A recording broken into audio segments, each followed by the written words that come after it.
A partir de agora, na Cardeal FM 106.1, Agrosoluções, com a doutora Liz Colossi. Bom dia, querido ouvinte da Cardeal FM 106,1, Salvador, Bahia, a Bahia de Todos os Santos. Eu sou Lisandra Colossi, a doutora Liz, e você está no Agrosoluções.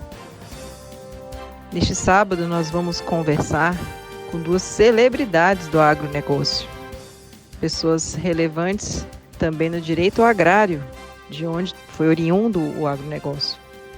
Nós vamos conversar com o professor Albenir Cherubini, ele que é advogado, mestre em Direito pela URGS, Universidade Federal do Rio Grande do Sul, presidente da União Brasileira dos Agraristas Universitários, responsável pelo portal direitoagrario.com.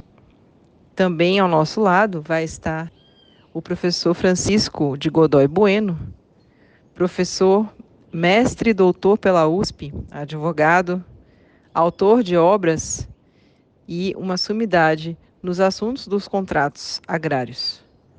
Preste muita atenção, porque no dia de hoje você vai tirar todas as suas dúvidas acerca de o que é um contrato agrário?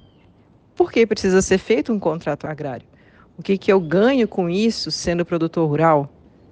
Se eu tiver a minha fazenda, eu preciso fazer um contrato de parceria ou de arrendamento, caso coloque ali outra pessoa para produzir no meu lugar?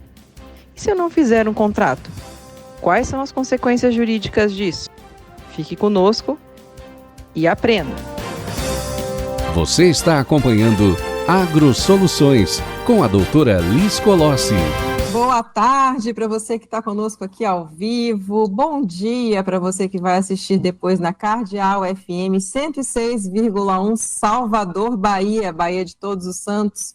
Boa noite para você que assiste gravado. É um prazer ter a sua companhia aqui no Fale com a doutora Liz, Soluções para o Agronegócio. Toda semana, às 15h, nós estamos aqui com os nossos super convidados, trazendo para você conteúdo de qualidade sobre o agronegócio. Os nossos temas são variados, as soluções são diversas, porque para você que está no campo, é importante que cheguem sempre novidades, temas que estão aí na pauta do momento, no quente, e trazer pessoas que têm a contribuir.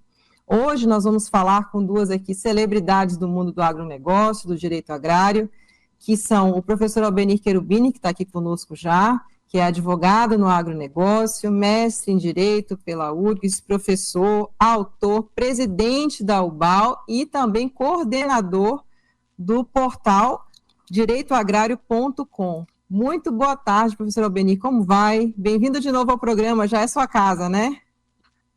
Boa tarde, doutora Liz, é uma satisfação muito grande voltar hoje à rádio, né? Falando sobre um tema muito especial, que vão ser os contratos no agronegócio, né, os contratos agrários, e conteúdo muito importante e que faz parte do dia a dia dos produtores rurais. Perfeito, professor, obrigada. Você também acompanha a Rádio Agro Hoje pelo site radioagrohoje.com.br e pelo aplicativo que você já pode descer para o Android, ainda não tem para iOS, mas breve. E esse número que está embaixo da sua tela aí, é um número em que você pode ser um padrinho, não só do programa, como também da Rádio Agro Hoje, que é 100% voltada para o agronegócio. Então, sem mais delongas, nosso tempo aqui é curtinho. Professor, quais são, assim, os contratos agrários? Onde é que eles estão previstos? Conta um pouquinho para a gente a história do contrato agrário no país. Bom, doutora Liz, antes eu vou dizer que, às vezes, o pessoal se expressa o termo contrato agrário, né? Abrangendo todo e qualquer contrato que a gente celebra no âmbito do agronegócio, né, das relações rurais, da agricultura, da pecuária, mas em sentido próprio, assim, os contratos agrários, desde o Estatuto da Terra, que é lá de 1964, definiu como aquelas modalidades contratuais que dizem respeito à cessão temporária do uso ou da posse de um imóvel rural para fins de exploração da atividade agrária, onde a gente tem com as figuras mais famosas, né, contrato de arrendamento rural e a parceria rural. Além do Estatuto da Terra, a gente tem mais a Lei 4947, que traz algumas regulamentações, e o chamado decreto regulamentador, o regulamento dos contratos agrários, que é o decreto número 59, 566, em 1966. Mas, recentemente, né, a gente teve uma atualização legislativa bem significativa, trazida pela Lei 11.443 do ano de 2007, e aí tem a raiz de um problema, né, que não foi atualizada desde 2007 as disposições lá do decreto regulamentador. Então, às vezes, isso tem sido motivo de alguma divergência de interpretação dos tribunais, algumas questões por parte também da doutrina que a gente chama a atenção. Mas é isso, a gente tem uma regulamentação específica, com normas próprias, com características próprias, né, e muito relevantes para o dia a dia dos produtores, porque o descumprimento de algumas normas pode trazer problemas muito graves, porque é marcante nos contratos agrários a chamada intervenção do Estado, né, em ditar algumas regras como regras de ordem pública, que não pode simplesmente o produtor, os contratantes, no caso o produtor rural, o proprietário da terra, ignorar elas, sob pena de, sendo elas questionadas em juízo, elas serem declaradas nulas de pleno direito, né? Então é aquilo que a gente chama de norma cogente. Então essa é uma característica importante, né, que torna tão especial esse estudo e que merece atenção para que a gente alcance nesses contratos agrários aquilo que é o mais importante, que é a segurança jurídica nos contratos celebrados entre os proprietários das terras e os produtores rurais, seja no arrendamento, seja na parceria ou nos chamados contratos agrários atípicos. Sobre essa dinâmica dos contratos, professor, assim, até onde eu sei, é muito comum no campo as pessoas tratarem das questões de forma verbal. O pai fazia, o filho depois faz com alguém conhecido ali da área, etc., e não redigem contratos, né? E, de repente, como nós estávamos conversando mais cedo até, ideia do professor, que, de repente, quando você faz uma locação na cidade, você tem todo aquele cuidado de fazer uma vistoria, de verificar o local, e quando vão fazer esses contratos, de repente, acertam de boca sem ver o imóvel, sem contratar um profissional como um engenheiro, e quais são as implicações disso, assim? Conta pra gente um pouco.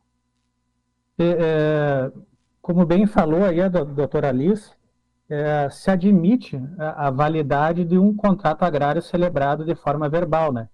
Mas isso vai na contramão daquilo que até mesmo é a mensagem que a Rádio Agro Mais, o programa Fale com a doutora Alice, traz aí, que a planta aquela semente de chamar atenção para o profissionalismo, né? Hoje o agronegócio não admite mais amadorismos, né? Então, cada vez mais essa necessidade de gestão, de profissionalização.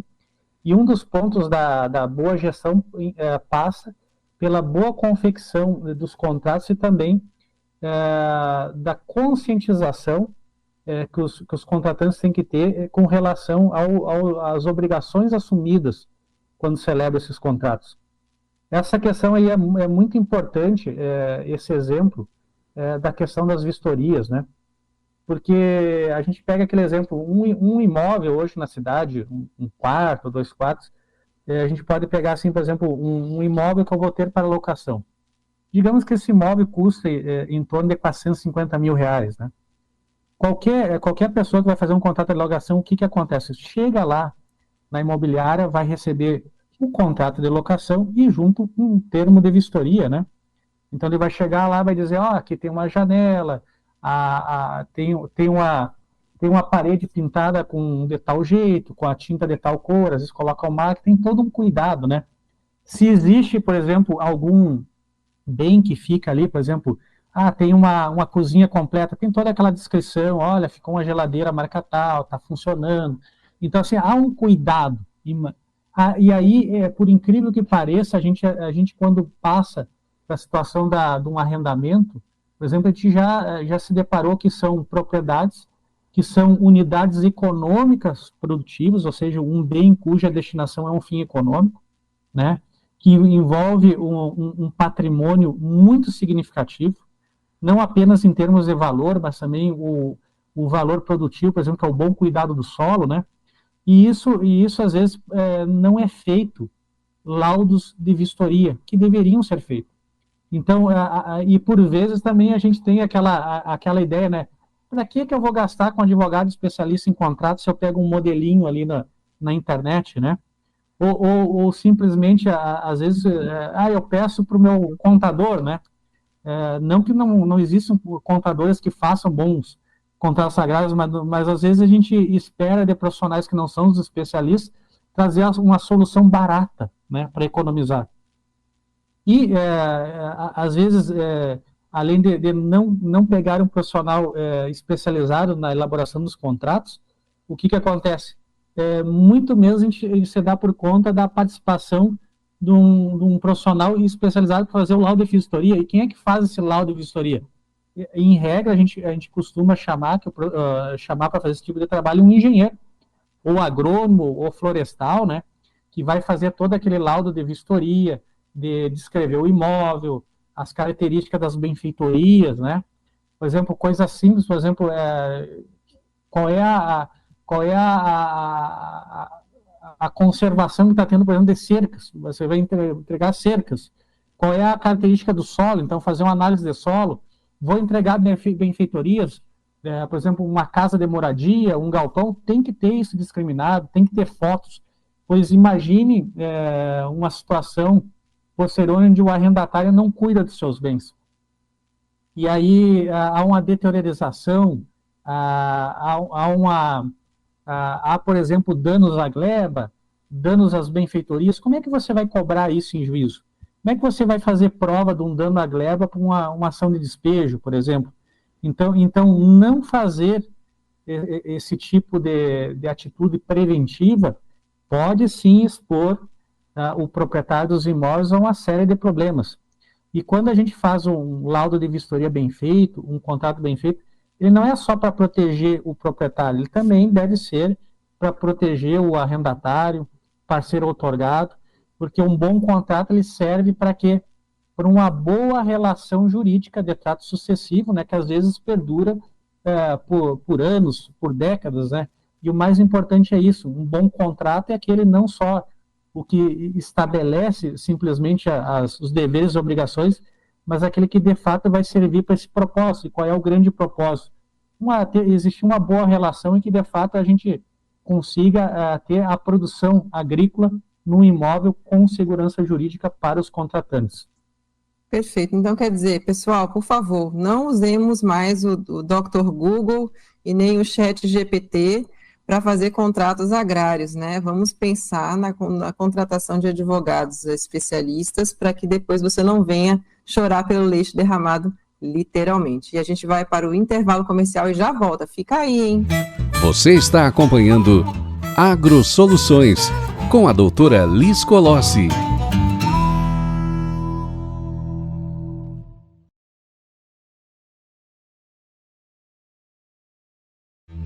Você está acompanhando AgroSoluções com a doutora Liz Colossi.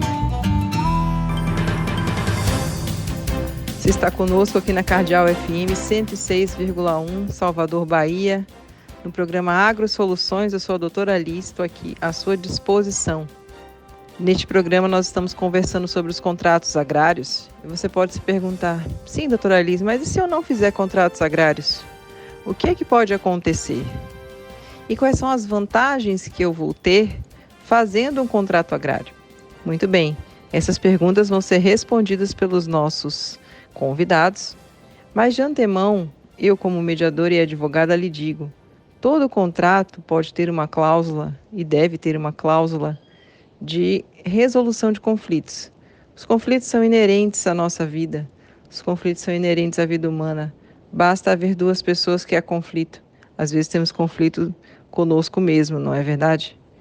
Havendo conflito com a outra pessoa, o que fazer? Qual é a medida mais adequada? Será que entrar com ação judicial sempre é a melhor saída, o melhor caminho? Será que demandar em juízo a atenção do juiz, mover o aparato judicial do Estado, né, sob o pretexto de talvez conseguir uma indenização, é o melhor caminho? Pense comigo, se você tem uma área produtiva, sabemos que uma sentença não é produzida do dia para a noite, mas a sua produção pode ser perdida do dia para a noite. Então, antes de celebrar qualquer tipo de contrato no campo, consulte um bom advogado para que ele faça um bom contrato e preveja não só o natural e regular desenvolvimento desse contrato, mas também o que será feito quando as pessoas entrarem nos naturais conflitos de convivência, as arestas. Exemplificadamente, você faz um contrato de arrendamento e a pessoa não paga na data, alegando, por exemplo, intempéries, chuvas. O que fazer? Você faz um contrato de parceria rural e a pessoa diz que a produtividade dela não foi boa, mas você viu que ela não se esforçou, que ela não utilizou a terra adequadamente, que ela não adubou. O que fazer? O seu contrato precisa prever essas coisas. Por isso, fique conosco, escute os nossos especialistas, o professor Albeni Cherubini, que é gaúcho, e o professor Francisco Bueno, que fala conosco de São Paulo hoje. Estamos de volta, agora já com todo o nosso quadro completo. O nosso professor Francisco Bueno chegou. Bem-vindo, professor. Muito obrigado mais uma vez, Lisandra, pela oportunidade. Uma satisfação poder participar do seu programa, ainda mais ao lado do meu grande amigo Albeni Cherubini, um professor, advogado que eu tenho muita admiração, muito carinho e com quem eu aprendo sempre.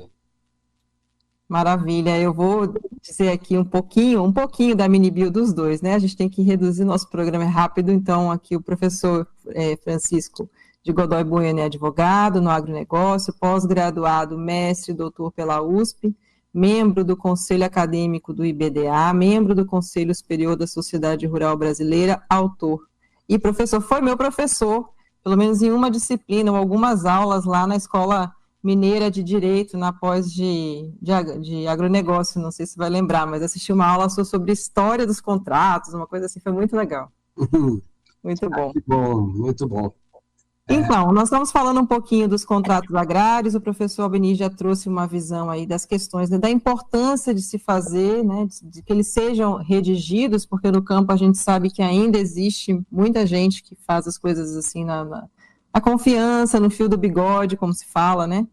Para mim, que sou mediadora, é até um prato cheio, vou dizer depois no terceiro bloco, a gente pode até falar sobre isso, porque aí não tem prova, vai ter que fazer mediação mesmo para resolver os conflitos. Porém, como a gente sabe que todo mundo quer crescer, né, e o agro precisa crescer, nós precisamos de bons contratos, né, professor? Então, traga um pouquinho a sua visão, sua contribuição para a gente.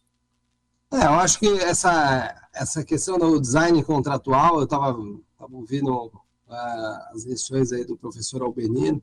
Em primeiro lugar, é conhecer bem a lei, né, conhecer bem as limitações e os objetivos da disciplina agrária, mas também conhecer a situação de fato, né?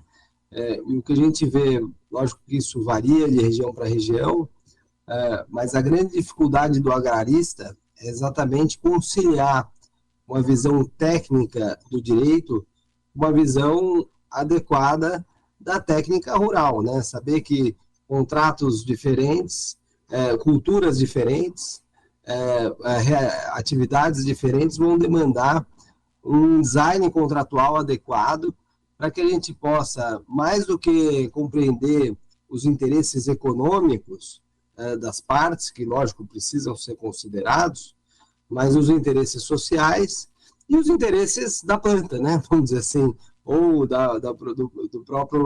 dos próprios animais, os ciclos agrobiológicos, como a gente chama na doutrina, e que muitas vezes são desprezados no dia a dia da redação dos contratos, né? Isso é importante que o advogado conheça isso e esclareça o seu cliente. O contrato de agricultura, ele é essencialmente direcionado à realização do ciclo agrobiológico e por isso que o contrato precisa projetar essa realidade para o futuro adequadamente. Eu sempre fecho o som para que nós tenhamos qualidade aqui para você que está na audiência, viu? E só lembrando que esse número que aparece aqui na sua tela, O negócio aqui tá vivo, minha gente. O professor Francisco, eu sou uma gaúcha na Bahia, né? Mas eu sou tão baiana que não tem como não falar oxe, minha gente. O negócio soltou aqui, mas enfim. O que eu estava pensando aqui, nós estávamos falando mais cedo, eu e o professor Beni, das questões dos riscos, né? De não fazer um contrato. Então, precisa seguir a legislação, mas tem também a questão dos prazos, e também dos prazos mínimos e do preço. A gente podia falar um pouquinho também sobre isso. Acho que dos prazos mínimos, eu não sei se o Albenino tem a mesma opinião que eu, mas o que a gente verifica é que hoje há uma grande confusão na doutrina e na jurisprudência por um excesso de regulação que nós tivemos, especialmente no período militar, após a edição do Estatuto da Terra, quando ao regulamentar o Estatuto da Terra, o decreto regulamentador criou prazos mínimos que a lei não estabeleceu. Então, embora a gente reconheça que a doutrina normalmente repete o que está previsto no decreto, e muitos acordos da jurisprudência também repetem o que está previsto no decreto, a gente vem defendendo que é uma necessidade de revisar esse critério que dá a uma norma regulamentadora uma eficácia muito ampla, que em princípio só a lei poderia ter, né, de intervenção na autonomia das partes. É claro que os contratos agrários, e assim diz o Estatuto da Terra, ele precisa ter um prazo adequado a cada uma das atividades agrícolas realizadas. E por isso até seria adequado ter prazos mínimos e prazos máximos, é o que diz, inclusive, o Estado da Terra, não só de prazos mínimos, mas também de prazos máximos, que pudessem adequar o interesse das partes ao ciclo agrobiológico. E o que acontece é que o decreto estabeleceu prazos mínimos de 3, 5, 7 anos, que não necessariamente tem uma correlação com esse ciclo das plantas e dos animais. Então, acho que essa é uma discussão importante de se ter, para que se tenha uma atenção ao que a lei diz, né? A gente defende mesmo que o decreto regulamentador do Estatuto da Terra deveria ser revogado, né? Ou pelo menos alterado bastante circunstancialmente naquilo que ele excede a lei. Mas a gente sabe que essa é uma discussão em andamento, né? E atualmente muita gente ainda baseia os seus contratos, baseia as suas decisões judiciais ou arbitrais no que diz esse decreto, que na minha opinião é uma verdadeira excrescência. Acho que a gente tem que pensar também em prazos máximos, né? Saber que, embora o objetivo da lei seja preservar a atividade agrária, por isso até a lei estabelece um prazo presuntivo, né, de 3 anos para os contratos celebrados por tempo indeterminado, né,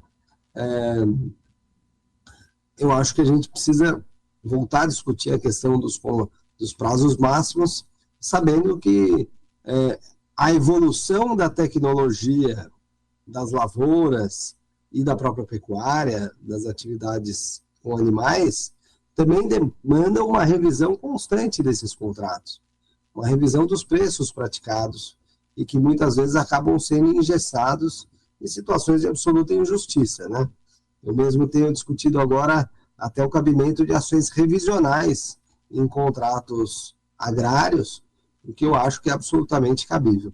Queria até ouvir a opinião do professor Albeni, se você me permitir. Sim, por favor, abra seu microfone, professor Albeni. A gente já faz o início do bate-bola agora. Agora só trazendo para a nossa audiência e para o nosso ouvinte aqui da Cardeal FM no sábado, que de acordo aqui com o portal da Câmara dos Deputados, o projeto de lei 3.887 de 2023, ele tem como ementa a alteração para permitir o ajuste do preço do arrendamento rural em quantidade fixa de produtos ou frutos, conforme costumes locais. Isso é uma coisa interessante para a gente também discutir aqui no programa.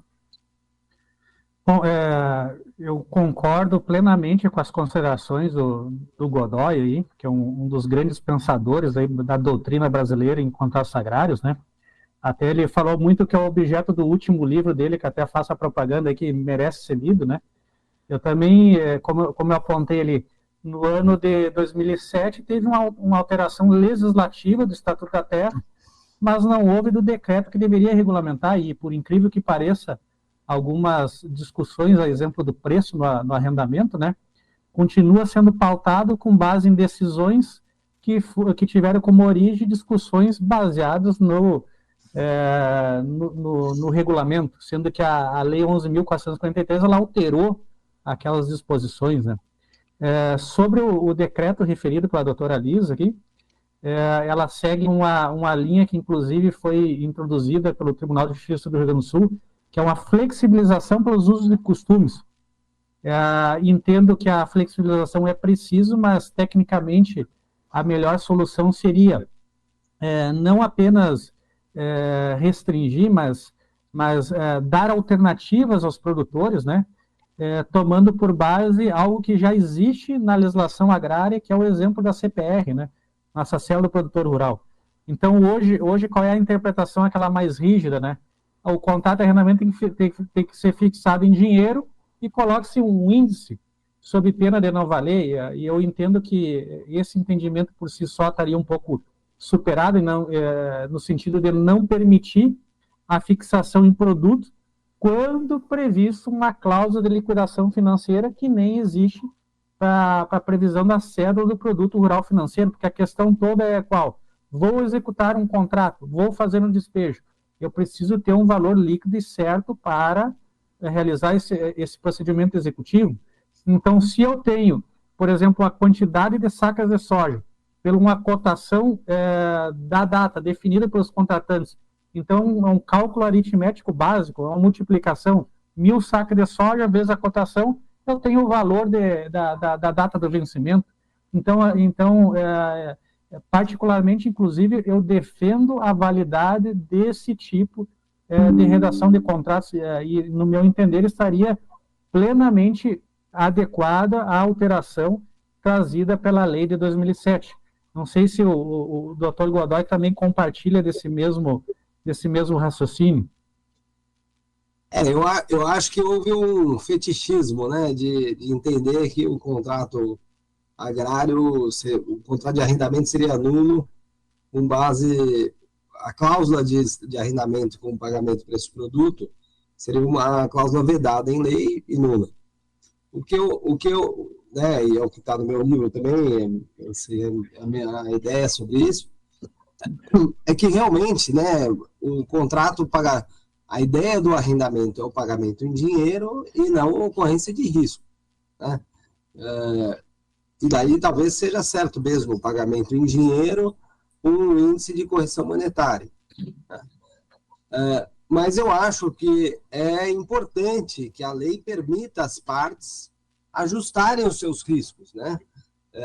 E até a reforma de 2007 ela foi muito clara em transformar o contrato de parceria de um contrato parciário, em que há simplesmente uma divisão dos frutos decorrentes de uma atividade que é realizada em função do contrato, e daí há toda a discussão doutrinária, o quanto essa atividade é realizada conjuntamente, ou ela é realizada apenas por um dos parceiros, né? E que daí é toda a discussão tributária, etc., que decorre dessa discussão, para um contrato de divisão de riscos. Lembrando que a grande diferença da atividade agrária é exatamente a ocorrência do risco duplo do negócio.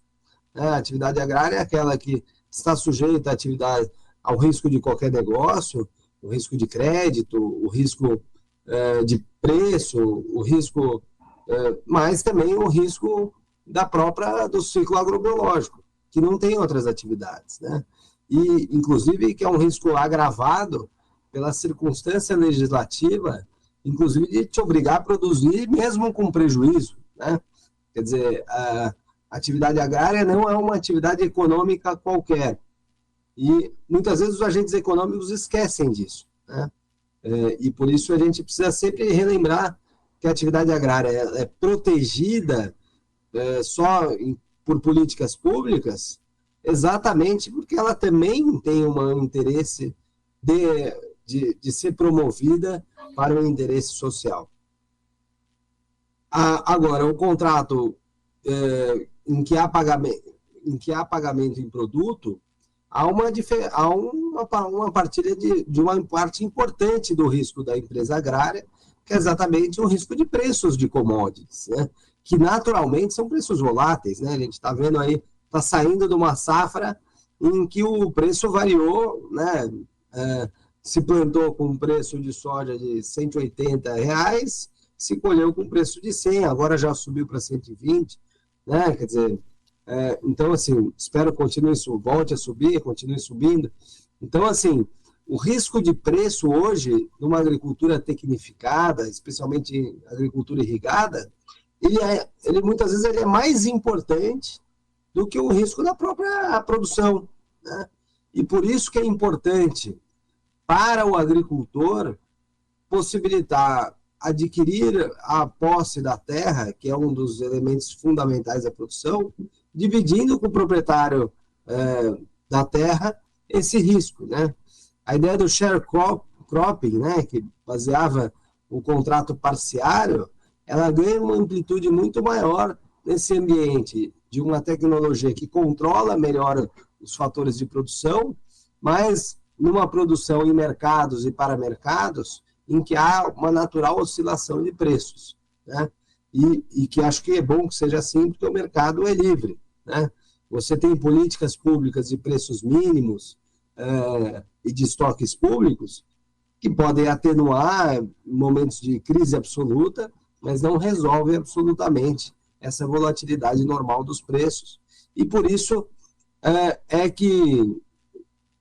é comum que os agricultores tentem fazer hedges dos seus custos, né? Então, ele faz do custo do insumo com o barter e vai fazer um hedge natural do ativo terra com o contrato de parceria, né? Então, acho que a gente não pode negar a possibilidade de fazer contratos de cessão temporária da terra com pagamento em produto, mas eu concordo que esse contrato não é um contrato de arrendamento, e por isso acho que a técnica adequada para a conservação desses contratos é a técnica de requalificação do tipo contratual, e todos sabemos que o nome do contrato não importa, né? O que importa é a substância, e que, na verdade, são contratos efetivamente de parceria. O que a gente vê no dia a dia é que todo mundo fala, bom, mas se é contrato de parceria, qual é a consequência tributária disso, né? E acho que a gente tem que... Lógico que toda a incidência tributária está sempre ligada à natureza dos negócios, mas nem ela define a natureza do negócio, nem a natureza do negócio define necessariamente a incidência tributária, né? Pelo contrário, o rendimento da renda, por exemplo, ele se define pela atividade, não pela modalidade contratual. E, em segundo lugar, né, a jurisprudência tributária é muito clara de que também na seara tributária prevalece a substância sobre a forma. Então, de nada adianta ter um contrato de arrendamento que é de parceria e vice-versa, de nada adianta ter um contrato de parceria que é de arrendamento. Me parece um pouco, me permita só fazer uma interferência, me parece um pouco que é necessário escapar pelas laterais, procurar colocar ele adequado à realidade das pessoas, só que com isso foge do padrão legislativo e com isso fica um contrato atípico e com isso ficam as questões complicadas aí para serem tratadas depois. Mas veja, eu preciso fazer o nosso intervalo, está muito boa a discussão, mas eu preciso de 2 minutinhos que você fique aí, na volta eu vou ler todos esses comentários maravilhosos que estão aqui no YouTube, viu? Fica com a gente. Você está acompanhando AgroSoluções com a doutora Liz Colossi.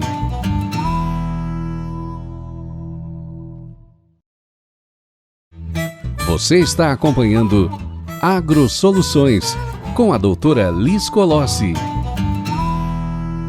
Estamos de volta aqui, deixa eu ler essas mensagens aqui que o pessoal deixou com tanto carinho para vocês. O Adriano Duarte fala boa tarde a todos. Danilo Padovani, boa tarde. Nelson Groes talvez, boa tarde a todos na audiência aqui de Porto Alegre, para prestigiar os queridos amigos, colegas, mestres Albeni Querubim e Francisco Bueno, uma honra ouvi-los, aula magna, E assim vamos. Aqui, Rafaela Fritzen, boa tarde, Rafaela. Minha mãe apareceu aqui, a mãe da gente está sempre tietando, adoro. O Manuel, Railton, obrigada, viu, gente, pela audiência. Ana Laura, é isso mesmo. Então, vamos voltar aqui para falar um pouquinho sobre dinheiro, não só a repercussão tributária, mas também a questão mesmo do déficit, né, ou digamos, a perda do valor pouco econômico do contrato ao longo do tempo, uma vez quando eles são muito, né, protraem-se no tempo, são muito longos, e de repente aquele valor que foi contratado ali em dinheiro perdeu a sua expressão econômica, né? O que fazer em ambos os casos? Quem começa? Vou fechar meu áudio aqui que eu quero ouvir. Acho que o Albeneira pode começar, eu já falei demais. Bom, uma das questões importantes aí no que diz a questão do arrendamento é a quantificação do preço, né? Então, a gente já presenciou algumas situações que foi, por vezes, por avanço da tecnologia, as terras se valorizam e aí há um questionamento se aquele arrendamento está muito barato ou não, né? Eu gosto de citar o exemplo histórico de quando surgiu as tecnologias da transgenia, né? Onde lavouras de soja antigamente produziam 30 sacas, passaram em algumas regiões a produzir no mínimo 80, né? A média de 80. E às vezes você tinha contratos verbais ou contratos que ficaram defasados ao longo do tempo. Então, nessa situação da defasagem, onde há um desequilíbrio, permitiu-se, inclusive, eu já vi decisões no passado, autorizando justamente esse reajuste de preço. Uma das situações importantes que é na confecção de um contrato, né? Até eu digo aqui, segredos para ter uma boa relação contratual, né?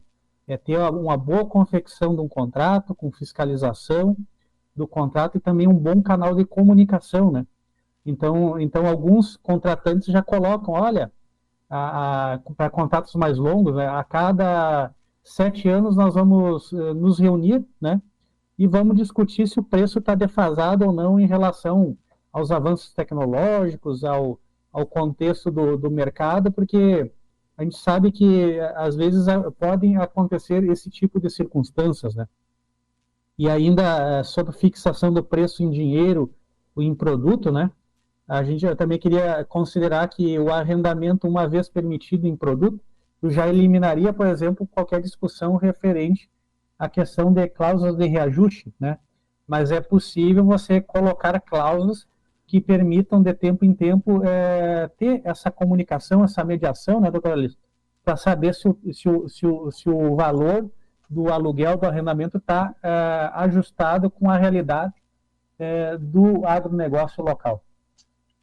Se falar de mediação, é o programa inteiro só para mim, então não vai, eu tenho que falar mediação nos contratos agrários, a gente vai falar... Tá aí um bom exemplo, né? É isso, mediação é conversa, é diálogo, precisa, se desatualizou, se desequilibrou, você pode optar por ajuizar a demanda, naturalmente, mas se você não quer perder sua produção, chama o mediador, né?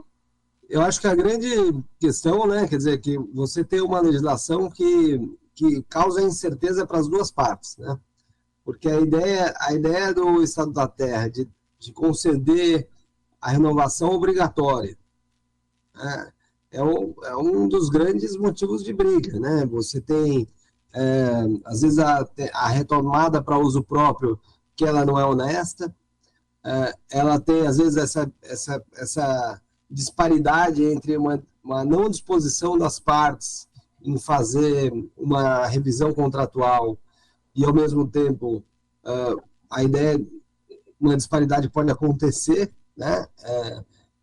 E, às vezes, até no curso do prazo contratual, eu, por exemplo, lido, às vezes, com outros mercados em que você tem contrato de arrendamento mesmo em valor, e ainda que você tenha correção monetária com a apreciação dos preços de terra, esses valores perderam importância. Então, eu olho muito, né, para a lei de locações urbanas, né, porque na lei de locações urbanas você tem regras muito parecidas com o Estatuto da Terra e com objetivos também parecidos, por exemplo, para locações para imóveis comerciais. O locador que tem o fundo de comércio, ele tem direito à renovação forçada, mas a contrapartida é um direito à revisional, né, que, na minha visão, deveria estar expresso no Estado da Terra, não está expresso, mas é um princípio do nosso novo Código Civil nos contratos de prestação continuada, quando há uma desproporção entre as prestações das partes, que se pode pedir a revisão contratual, né? Acho que a ideia do equilíbrio econômico do contrato, que hoje eleva-se a princípio contratual do Código Civil para todos os contratos, não só para os contratos agrários, ela admite, portanto, em situações excepcionais, em que fique demonstrado que aquele preço que está contratado não condiz com o mercado, que você pode, sim, pedir a intervenção estatal do juiz ou do árbitro, ou, né, e talvez seja mais adequado buscar a mediação para evitar custos excessivos numa demanda que vai precisar de perícias ou uma reavaliação, mas que eu acho que as partes, em contratos de trato continuado, precisam naturalmente adequar a sua situação de mercado.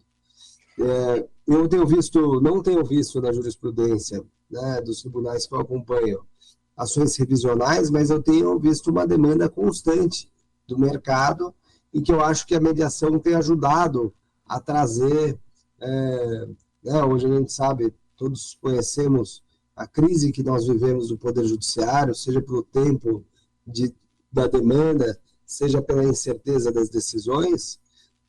Então, lógico que buscar acordos que visam uma readequação, ela é muito oportuna, né? E acho que as partes precisam saber que a contrapartida de você se obrigar a contratar deveria ser uma sempre readequação do contrato ao mercado, como eu digo, já é regra em outros microsistemas que têm regras muito parecidas com objetivos iguais, né? A preservação da empresa, a preservação do fundo de comércio, a preservação do fundo de comércio, que também pode ser compreendido para o parceiro outorgado ou para o arrendatário, né? As pessoas têm um pouco de dificuldade com a mediação ainda, não só porque é um instituto novo, a arbitragem é mais antiga, né? E também a arbitragem sempre se dedicou a valores mais vultosos, mas eu, sendo uma apaixonada pela mediação como sou, além da advocacia, eu penso que é a oportunidade das pessoas sentarem e conversarem sobre as coisas. Então, poxa, é uma questão de realidade, a pessoa que está lá no campo, que está com a mão na terra, literalmente, a que está produzindo, a que está comercializando, cada um sabe da sua realidade. E são elas que vão construir essa nova possibilidade, essas novas cláusulas. Naturalmente que precisamos de excelentes advogados numa mediação como essa, como os doutores, né? Então, assim, os advogados têm todo o espaço para estarem presentes e trazendo as sugestões de cláusulas, enfim, de modificações adequadas àquela realidade em que o juiz dificilmente vai conseguir ter esse olhar acurado para aquela situação, né? Qual que é o juiz que é especialista em direito agrário, em contratos agrários, e que tempo que eles têm para poder fazer isso, né? Então fica essa pergunta, e você aí que está nos assistindo, nos ouvindo aqui na Cardeal no sábado pela manhã, fique sabendo, os contratos agrários são passíveis de serem, né, de sofrerem ou submeterem à mediação ou à arbitragem, ou ainda ao judiciário, se for o caso, se for esse o desejo das pessoas, porque também ninguém pode forçar nada goela abaixo, como eu digo. A autonomia da vontade é um princípio basilar da mediação, e sem isso ela não acontece. Então, assim, eu disse que eu não ia puxar a brasa para minha sardinha, mas puxei. De qualquer sorte, nós temos ainda 4 minutinhos aqui antes de encerrar o programa. Eu queria que os doutores deixassem os contatos, onde é que o pessoal encontra vocês, deixassem mensagens, convites, fiquem à vontade. Bom, eu tenho como um dos contatos lá o direitoagrário.com, né? Que lá tem referências, nas redes sociais aí, LinkedIn, Instagram, Albenir Cherubini, também do escritório onde eu atuo lá, o Wellington Barros Advogados Associados, é wba.adv.br, né? Então a gente fica aí à disposição para algumas dúvidas, questionamentos. O tema é riquíssimo e é muito difícil a gente sintetizar a enormidade de casos, situações aí em tão pouco tempo, né? Mas foi um privilégio, uma grande satisfação poder ter conversado hoje, participado aí.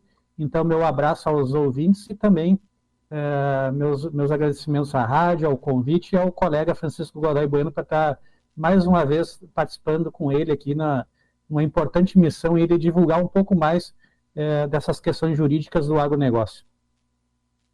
Eu também faço coro aos agradecimentos do professor Albenir, como eu disse, um grande amigo com quem eu tenho muito prazer de aprender junto e de discutir questões importantes. Para quem não sabe, o doutor Albenir, por meio do portal direitoagrario.com, fez uma revolução de um refundamento do direito agrário no Brasil, alguém que tem uma importância fundamental na formação de importantes juristas. E parabéns, Lisandra, pelo convite ao Albenir em primeiro lugar. Eu me considero acessório aqui, mas fico muito contente de poder participar do seu programa. Vejo como ele tem sido destacado, uma programação de altíssimo nível, uma audiência aí, estou vendo os comentários do Dr. Nelson Gross, também um grande amigo, tem um programa também, o Chimarrão com Agro. Chimarrão com Agro. Chimarrão com Agro, já faço o merchan dele aqui. Que bacana.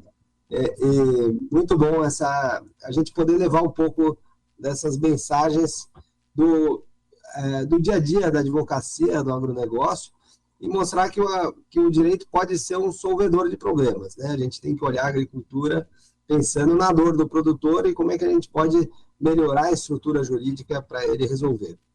Os meus contatos, especialmente o Facebook, o Instagram aqui do escritório, Bueno Mesquita e Advogados, nós estamos no LinkedIn também, e será um grande prazer poder contatar com todos. Meu e-mail é francisco@buenomesquita.com.br, e a gente espera poder formar essa família de agraristas aí que vem sendo conduzida com alegria aí pelo Dr. Albenir, pela Bahia, por toda a Bahia e por toda a sua audiência. Obrigada, pessoal. E você volta conosco semana que vem, quarta-feira, dia 17 de abril, às 3 horas. Teremos aqui uma conversa sobre governança e gestão no campo. Fiquem ligados conosco no Fale com a doutora Alice, Soluções para o Agronegócio. Obrigada pela presença. Você ouviu na Cardeal FM 106.1 Agrosoluções, com a doutora Liz Colossi.